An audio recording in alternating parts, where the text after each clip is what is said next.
What is going on, guys? Welcome back to the channel, Panthers Advice. Today, man, we've got a lot to get into. First up, all right, let's look at some odds real quick. Now, we don't look at odds a lot on this channel, but today I was like, why not take a look? So they got the Panthers third right now at plus 450 to win the NFC South.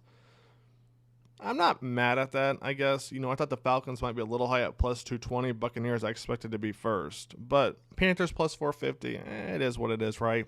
Panthers playoff odds to make the playoffs plus 270, to miss the playoffs minus 350. So obviously, you can see right here, they don't expect the Panthers to sniff the playoffs. And then Panthers win total over 6.5, under 6.5, minus 110.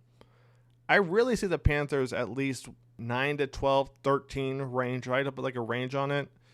I'm thinking that 9-win to 13-win window. Let me know your thoughts on that. Next up is the schedule release. That's going to drop tomorrow. All right, I think it's like 7 o'clock, 8 o'clock Eastern time, so stay tuned for that. We'll see who the Panthers get. Maybe overseas, maybe not. Hey, maybe a prime time game this year because we had 0 last year unless you count the Germany one. And then we got this right here.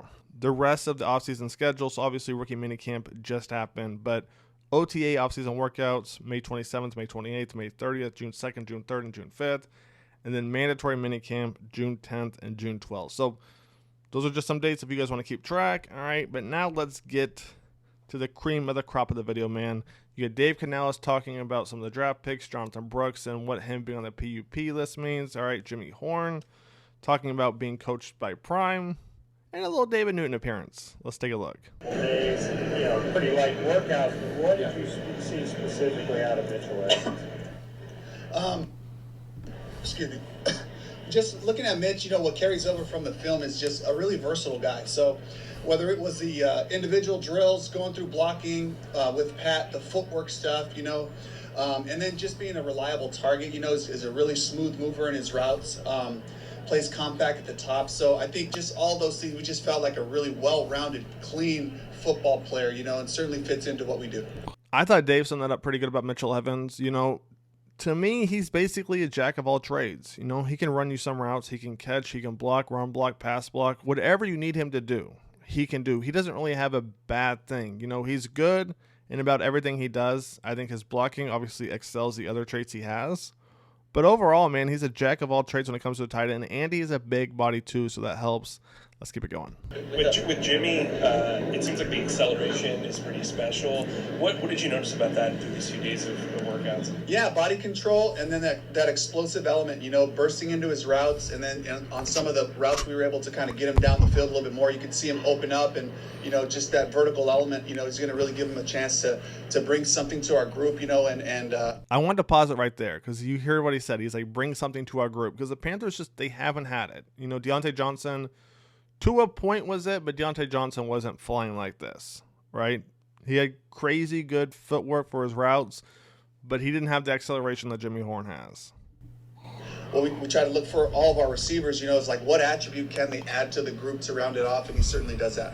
Summed it up perfect, right? That's what he brings to the group. First impressions of Cam Jackson. Can you get a space heater for it?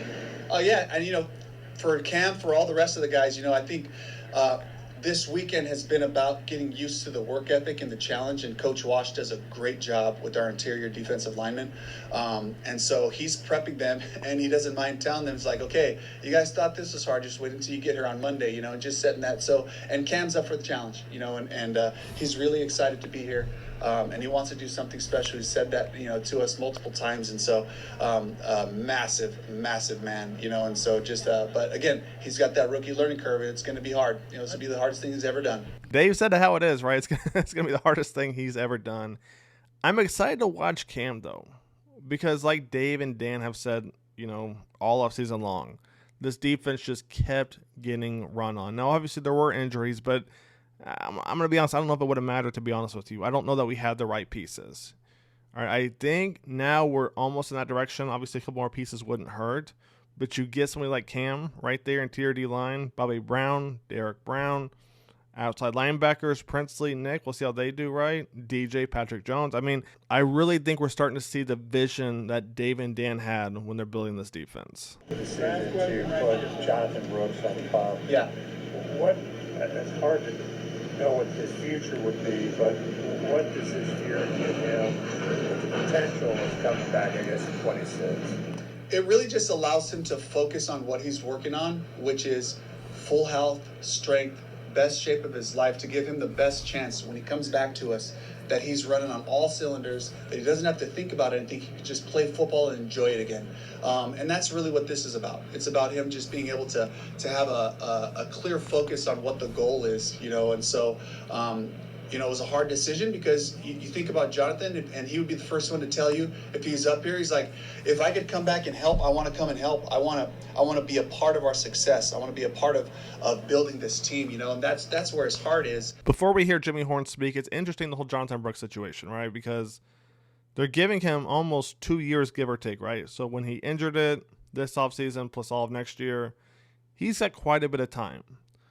But Dave and Dan and the Panthers organization, they took Trevor Etienne, right? So they potentially took his replacement. And there's two ways to look at this, right? So the first one is, if Brooks doesn't make it, right, if he doesn't recover how the Panthers want or how he wants, now the Panthers have to go find another running back. So basically the Panthers they took Trevor because he was there, fourth or fifth round whenever they took him, right? And so now it's like, okay, next year we don't have to take a running back.